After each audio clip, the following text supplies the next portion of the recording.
Hey, bonjour tout le monde, j'espère que vous allez bien. Alors nouvelle vidéo, vous voyez, sans chichi, il est un petit peu tard, donc ça va pixeliser un petit peu, donc je me mets tout de suite en miniature. L'idée c'est de revenir aujourd'hui sur le syndrome du je connais rien, et pas syndrome de l'imposteur, parce que j'aime pas trop ce terme-là, on va y revenir juste derrière. Je trouve que ça fait un peu partie des maladies qu'on a tendance un petit peu à notre époque à, comment on va dire, à définir comme des maladies, alors que l'idée c'est de mettre des gens dans des boîtes, et ça je suis pas très fan de ça, parce que généralement derrière ça décline d'utiliser ou de servir des choses à des communautés. Je suis vraiment pas fan du tout de ce genre de choses. Néanmoins, il y a quand même un truc derrière tout ça. Voilà, le syndrome du je connais rien. Je sais pas comment définir ça autrement que le syndrome de l'imposteur finalement.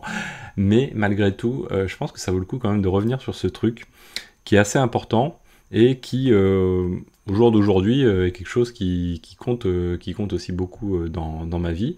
Et vous allez voir que c'est pas forcément ce qu'on vous vend à droite à gauche dans les magazines, on va dire entre guillemets, de psychologie ou les talks de psychologie. Je trouve qu'il faut pas s'arrêter juste à ça. Chacun doit le prendre comme il le prend. Chacun en fait ce qu'il peut en faire ou ce qu'il veut en faire aussi. Il ne faut pas s'arrêter au fait que c'est une fatalité et puis point barre, on subit le truc.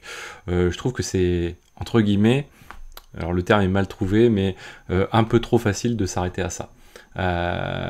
L'humain est capable de, psychologiquement, de retourner des situations qui ne sont pas du tout en sa faveur, qui ne sont pas en sa faveur, ou pas du tout en sa faveur. Si je dis pas du tout ou pas en sa faveur, c'est que pour moi le syndrome de l'imposteur n'est pas non plus un truc hors du commun, hein, et il suffit de regarder comment on va dire les malheurs dans notre monde actuel. Il y a beaucoup plus comment on va dire, plus à plaindre que les gens qui ont le syndrome de l'imposteur, surtout dans notre domaine, surtout dans notre secteur, où les choses peuvent parfois être finalement plus faciles qu'à côté. Donc il faut souvent prendre du recul pour pouvoir avoir ce genre de choses. Je ne sais pas si je suis la bonne personne pour le faire. Néanmoins, je vais vous donner mon point de vue, mon regard et comment j'aborde ce genre de choses. Est-ce que j'ai le syndrome de l'imposteur ou pas? Je ne sais pas et je ne cherche pas à le savoir non plus. Par contre, ce que je sais, c'est que j'ai une difficulté et que je tente de la surmonter un peu plus et un peu mieux à chaque fois et d'en tirer surtout profit. Et c'est ça qui est super important. Alors, on va placer le cadre ou l'environnement. Actuellement, je suis en train de redémarrer un nouveau job et je repars, on va dire, comme à chaque nouveau travail, nouvelle compagnie, nouvelle entreprise. C'est un peu comme si je repartais de zéro. Alors pourquoi? Parce qu'il y a quand même pas mal de raisons derrière. Attention, il faut quand même replacer souvent les choses dans leur contexte. Assez souvent, je suis attiré par des entreprises qui me proposent autre chose que les technologies que j'ai l'habitude de pratiquer. Alors c'est pas tout à fait le cas actuellement, mais ça reste un petit peu ça, dans le sens où les technologies que j'ai pratiquées, je les ai pratiquées de manière un petit peu moins poussée qu'actuellement, et du coup ça fait remettre en cause pas mal de choses de la manière dont je les pratique. Certaines choses sont plus accentuées que je l'ai connues par le passé, et d'autres moins, voilà, donc du coup, il y a quand même, on va dire, les fondations sont là, mais on va dire les briques qu'on pose dessus sont différentes, et je trouve que c'est assez normal, et je pense que quoi qu'il arrive, c'est plutôt même très très sain que ce soit normal. J'entends par là pourquoi, parce que ça veut dire que on est dans un contexte où on est susceptible d'apprendre. Si on coche toutes les cases et qu'on se sent confiant dès le premier jour dans une boîte, de deux choses l'une, soit on est freelance et on est embauché pour ça et on est payé très cher pour éventuellement résoudre ces problèmes-là à partir de choses que l'on connaît et on nous paye pour notre expertise, ce qui n'est pas toujours le cas dans les freelance.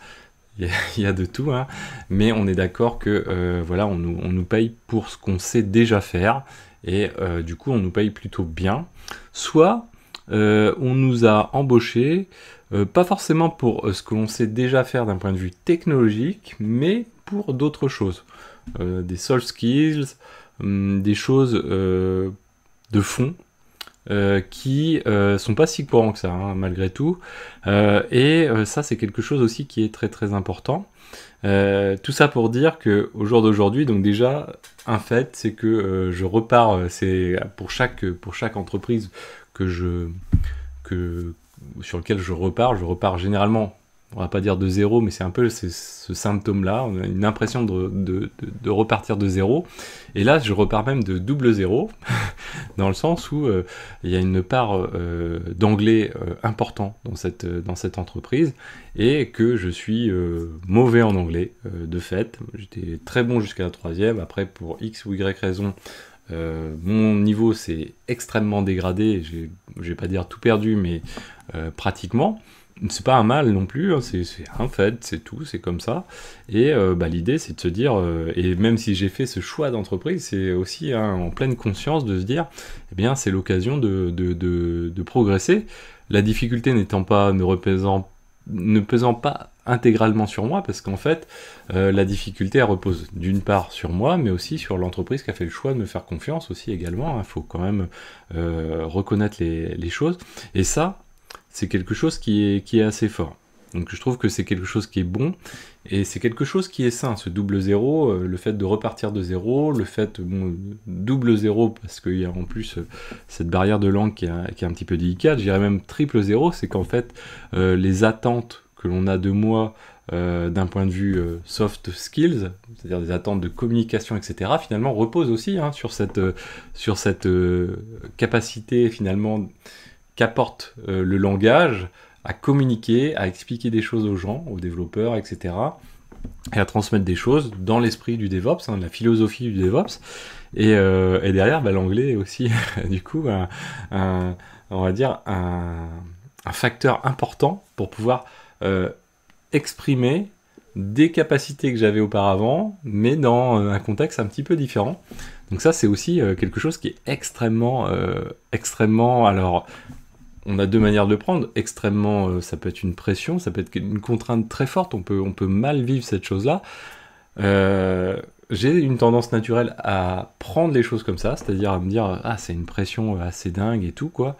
Mais ma tendance naturelle est souvent assez gommée par mon expérience professionnelle, dans le sens où cette expérience m'a toujours démontré par le passé, et j'ai fait des changements radicaux de métiers, des métiers même opposés par moments, pour autant, ça m'a démontré que il faut pas laisser son naturel l'emporter sur les choses. Il faut comprendre que tout est possible. C'est un truc, tout est possible. Alors bon, je ferai pas des choses dingues dans ma vie, j'imagine, mais tout est possible, et finalement, ce qu'il faut, c'est pour considérer que tout est possible, il faut pas se mettre de frein déjà psychologique dans sa tête. Un frein psychologique, c'est quelque chose qui repose juste sur une perception des choses. C'est-à-dire une perception dans le sens où on prend des paramètres en considération, comme si on avait un problème, on prend les paramètres, on veut diagnostiquer un système par exemple, donc on va regarder le CPU, la RAM, les disques, je fais volontairement le parallèle à l'informatique pour les gens qui ont un peu plus de mal à conceptualiser les choses, mais on va regarder ces éléments-là, on va regarder varlog, etc. On va prendre en compte les paramètres, et on va se dire, finalement, par l'appréciation de ces choses-là, on peut apprécier ces choses-là de différentes manières. J'entends par là, je sais pas, j'ai vu des gens des fois s'affoler parce que un serveur avait, je sais pas, 20 de load, 40 de load, 100 de load. Ça ne veut strictement rien dire. C'est une question de perception, cette chose-là. Derrière, si on la ramène d'une part sur des éléments purement techniques, le nombre de cœurs, ça ne veut rien dire. Si on a 100 de load sur une machine qui a 60 cœurs, c'est pas démentiel non plus, quoi. Donc c'est des choses qui sont importantes à relativiser, et même ce 100 de load, finalement, la première approche que l'on a quand on voit le chiffre, quand il nous parle directement d'un point de vue entre guillemets sentimental, c'est que c'est un gros chiffre. Non, parce qu'en fait, c'est juste par rapport à notre passif, à ce qu'on a vécu auparavant, où considère que ce chiffre est gros, mais en fait, moi je sais pas, j'ai connu des 3000 de load sur des machines, c'était pas non plus la fin du monde, ok, ça prenait cher, mais c'était cher comment, quoi. C'est un peu ça qu'il faut se poser comme question. Donc c'est ça qui est important, donc on va gommer cette partie technique, on va la mettre de côté, hein, on en revient à notre facteur humain.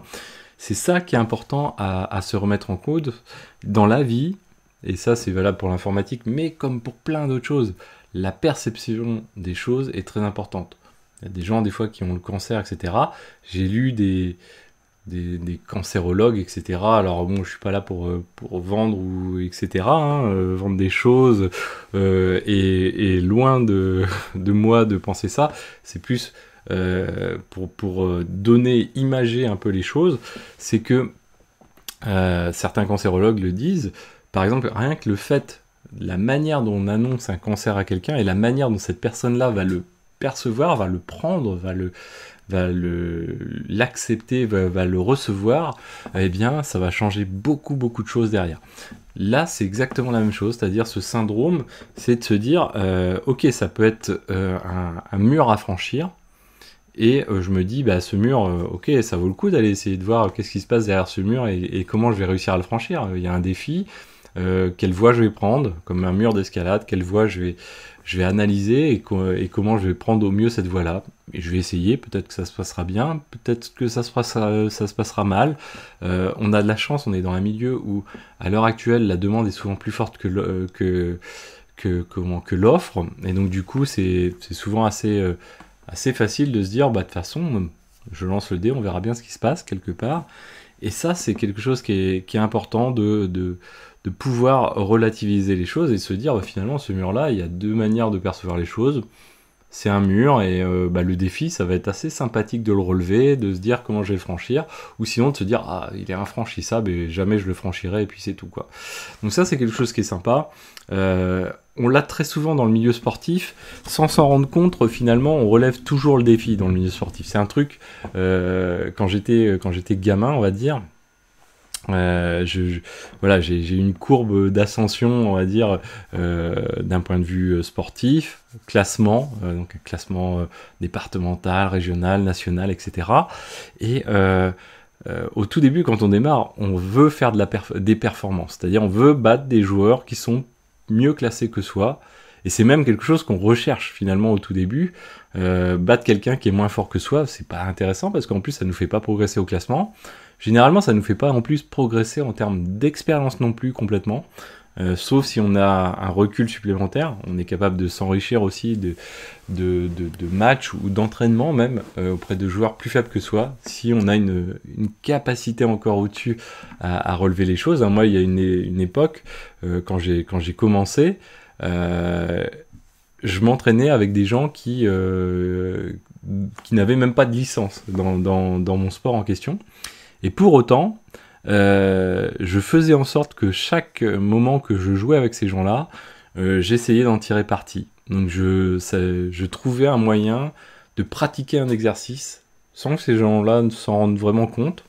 On se mettait finalement, je me mettais en situation où ça pouvait devenir un exercice et je pouvais en tirer parti.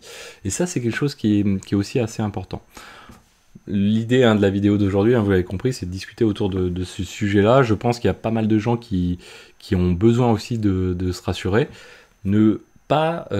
Cette perception des choses est quelque chose qui est considérable, vous l'avez compris, pour notre milieu professionnel, pour le domaine de la santé, pour le domaine psychologique qui va avec. Alors c'est la santé, mais c'est pas que la santé, c'est aussi comment on vit les choses en groupe, c'est pas que soi non plus, c'est comment on perçoit la vie, la société.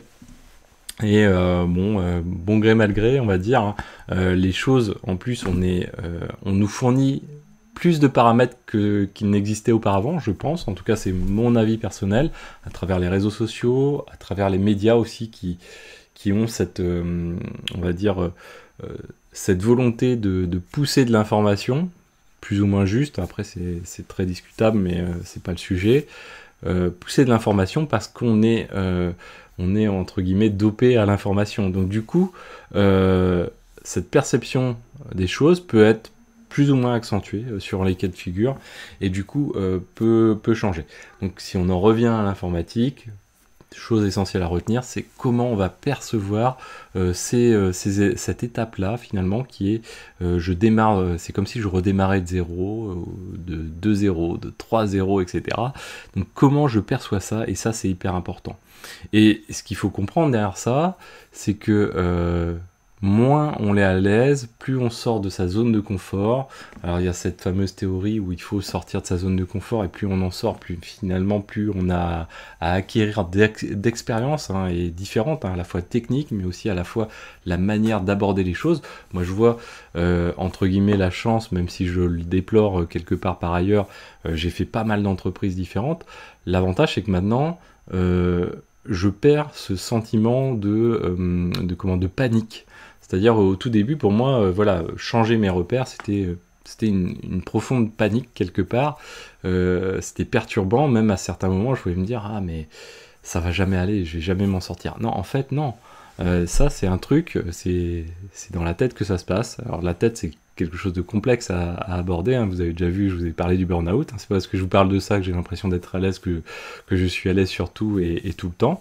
Mais voilà, le pur retour d'expérience que je peux vous faire par rapport à ce que j'ai vécu, c'est quelque chose qui est important. Et ce qu'il faut en tirer de ça, c'est que du coup, comme vous n'êtes pas à l'aise, ça veut dire que vous êtes sur un milieu que vous ne connaissez pas, et ça veut dire que vous pouvez apprendre beaucoup, et beaucoup plus que sur quelque chose que vous connaissez très bien. Ça, c'est, on va dire, mathématique, entre guillemets. Soit on est en mesure de l'accepter, soit on n'est pas en mesure de l'accepter. Attention, ça ne veut pas dire que tout le monde non plus est en mesure de l'accepter. Il y a des gens qui ont des fragilités et qui ne peuvent pas forcément le faire. Mais il ne faut pas forcément toujours accepter les choses, hein. Il faut aussi essayer alors je vais pas dire de lutter, parce que dans le terme lutter, il y a quand même une profonde, comment on va dire, souffrance, hein, presque quelque part, mais il y a, on va dire, le fait de ne pas forcément accepter la fatalité, et essayer de surmonter une difficulté. Pourquoi pas? Ça marche, tant mieux. Ça marche pas, c'est pas forcément, il n'y a pas forcément tant à perdre que ça.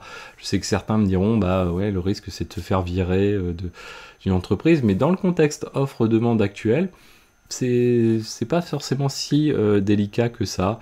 Alors pour les débutants un peu plus, etc. Bien sûr, ça se discute, mais voilà.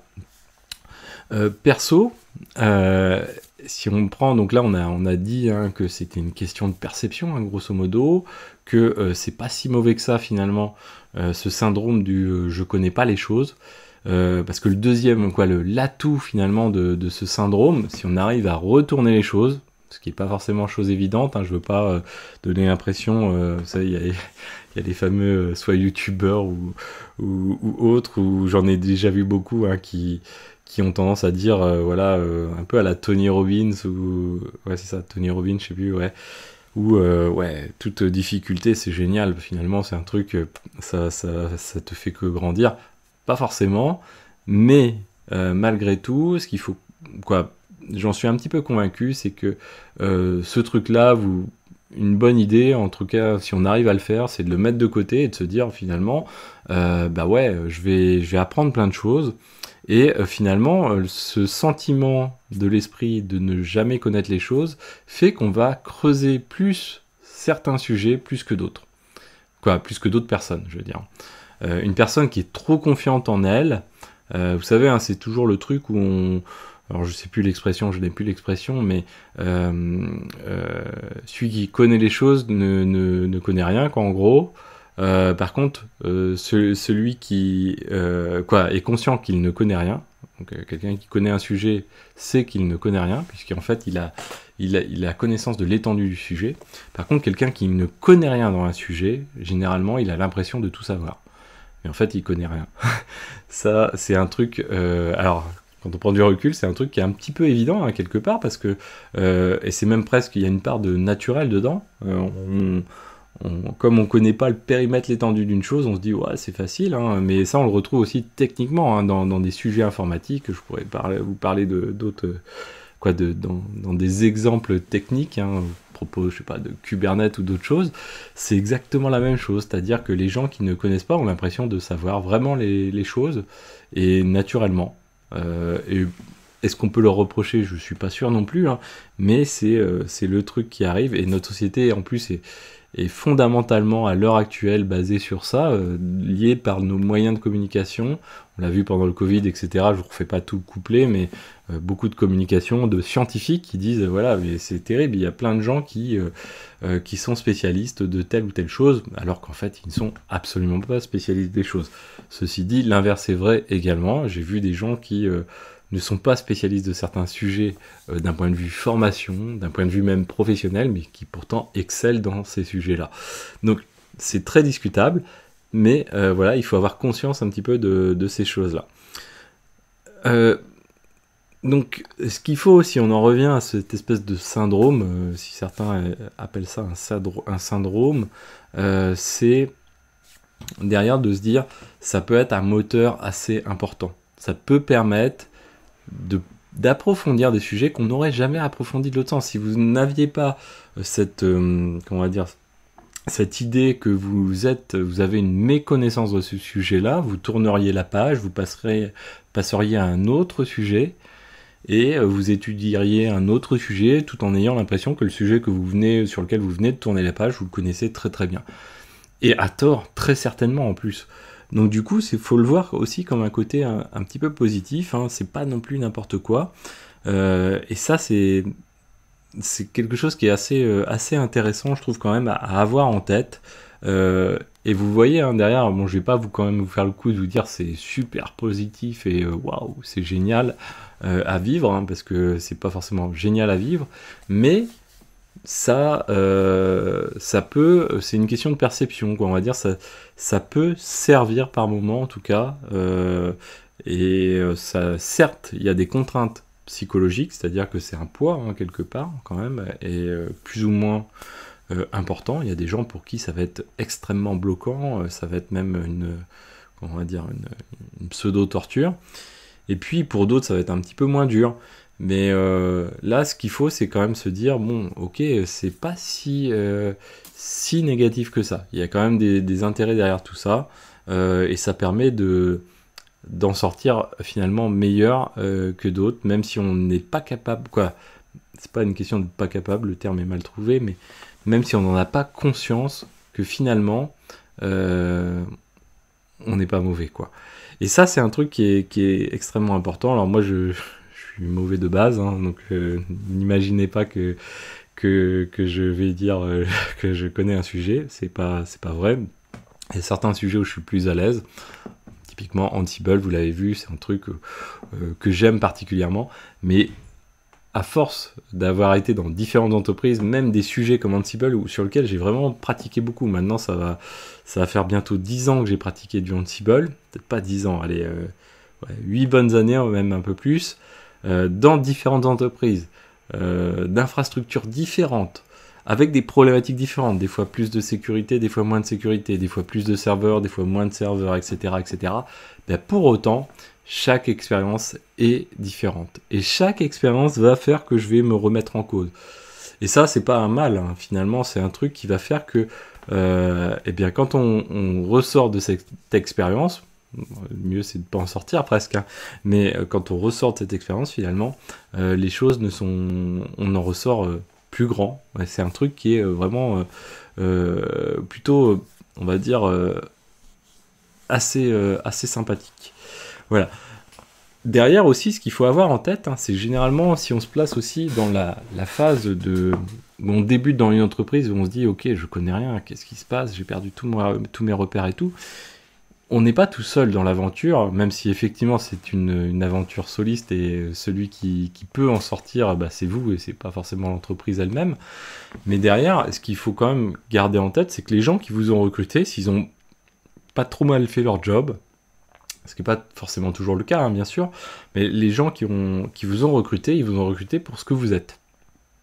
Si vous avez été honnête, si eux n'ont pas trop mal fait leur job, ils savent pourquoi ils vous ont recruté, ce que vous pouvez apporter, et derrière, comme je vous disais tout à l'heure, ils vous recrutent pas forcément pour votre technicité stricte, mais peut-être aussi pour d'autres choses. Et ça, c'est quelque chose qui est important, et ça aussi, c'est quelque chose qui peut vous permettre d'aller loin avec cette entreprise-là, en plus, hein, par ailleurs. Donc c'est quelque chose aussi qui est assez assez important. Et au-delà de ça, hein, derrière aussi, hein, ce qu'on peut aussi digresser encore, hein, je ne fais que ça depuis le début, hein, soyons d'accord, mais là aussi, ce qui est important, c'est que chacun a ses atouts. C'est-à-dire, ne chercher à se comparer aux autres. Moi, je suis on va dire, le plus mauvais à peu près de ma boîte, hein, à l'heure actuelle. Mais finalement, est-ce que c'est grave? Je ne pense pas. Est-ce que c'est difficile à vivre?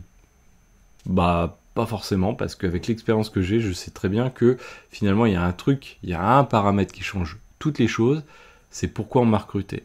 Et ce qu'il faut, c'est avoir eu la discussion avec les gens et de se dire, et la discussion honnête, de se dire, en fait, voilà, qu'est-ce que vous recherchez, qu'est-ce que moi je recherche, et est-ce que ça fit? Et finalement, là, ce qu'on recherche, c'est des soft skills, le côté technique finalement. Alors, je vais dire un truc, mais qui tient pas à 2 secondes, presque, c'est que la technique, finalement, on s'en fout un petit peu. Ce qui compte, c'est d'une part l'approche des choses, d'autre part ce que les gens peuvent permettre à une société de faire. Et ça, c'est pas forcément que sur du technique que ça repose. Et assez souvent, entre guillemets, les game changers, ou en tout cas les gens qui changent l'approche des choses, ça va pas être sur de la technique non plus que ça va se passer. Pourtant, on est dans un milieu extrêmement technique. C'est ça qui est super intéressant, c'est qu'on est dans un milieu considérablement technique, mais pour autant, comme le commun, on va dire, un petit peu des mortels dans notre domaine repose sur de la technique, c'est-à-dire pour lui, c'est sa plus-value forte et la technique, bien souvent, il y a une place à se faire à être moins technique. Et par contre, à être sur d'autres domaines. Il ne faut pas être non plus, comment on va dire, être lacunaire un petit peu partout. Mais ça, c'est quelque chose d'important. Alors, je ne sais pas après quelles sont mes qualités. Alors, je pense en connaître quelques-uns, grâce à quelques-unes, grâce à la chaîne, etc. Mais néanmoins, ça, c'est quelque chose qui est important. Faites-vous votre part des choses. Et je crois que c'était avec Enshine, enfin, l'expression, je l'ai plus non plus, hein. Moi, vous voyez, je travaille pas les vidéos comme le font certains à la perfection. Quand on est un sage, faut pas essayer de ressembler à un poisson, ou un poisson ne va pas essayer de ressembler à un singe et de grimper aux arbres. C'est-à-dire que chacun a ses qualités, et vraiment, en fait, la biodiversité, hein, c'est vraiment ça le facteur dominant de la biodiversité. C'est pour ça qu'elle est aussi importante d'exister. C'est pour ça aussi que des choses qui ont tendance à nous faire rentrer dans des standards, c'est-à-dire des choses où tout le monde aurait tendance plutôt à se ressembler. C'est-à-dire tout le monde fait telle pratique, tout le monde s'habille toujours de la même manière, tout le monde machin, etc. Alors je dis pas que c'est mal tout le temps, mais néanmoins, avoir des choses qui sont variées et variables, c'est extrêmement important. Personnellement, je suis quelqu'un qui fonctionne, et ça pour ceux qui suivent la chaîne depuis le début, je suis quelqu'un qui fonctionne beaucoup par routine, mais je sais que mes proches, ma proche, m'a souvent insufflé ça en disant mais arrête de faire toujours les choses de la même manière. Mets de la variation dedans et tu verras que ça t'apportera d'autres choses et à juste titre. Et voilà, c'est quelque chose qui a toujours été bénéfique de prendre du recul de temps en temps et de se remettre en question sur ça. Voilà. Donc voilà un petit peu ce que je voulais vous donner aujourd'hui. C'est vous livrer une partie un petit peu de moi. Mais au-delà de ça, ce qui est important, c'est surtout vous. Votre perception, on va dire, vos sentiments par rapport à comment vous vivez les choses, et se rendre compte que même les maladies les plus graves, et ça, bon, les gens les plus grands qui sont face à des maladies catastrophiques ou diaboliques, on va dire, ou inévitables et dont l'issue est certaine, il y a des gens qui sont extraordinaires, et si vous regardez ces gens extraordinaires face à ce type d'épreuve qui n'a aucun égal par ailleurs sur Terre. Alors ça peut être des guerres pour des enfants, ça peut être des maladies extrêmement graves dont l'issue est certaine pour certains. Les gens qui sont extraordinaires dans ces situations-là, généralement, la perception des choses change tout. Et ça, il n'y a qu'une personne qui peut changer cette chose-là. la perception, hein, j'entends bien la perception, pas l'environnement, hein, pas ce que vous allez percevoir, mais la perception dont vous en faites. Il n'y a qu'une personne qui est capable de changer ça, et ça, c'est vous. C'est moi, c'est vous. Tout ce que je viens de vous dire là, je suis extrêmement mauvais dans tout ça, mais je sais que la clé est là.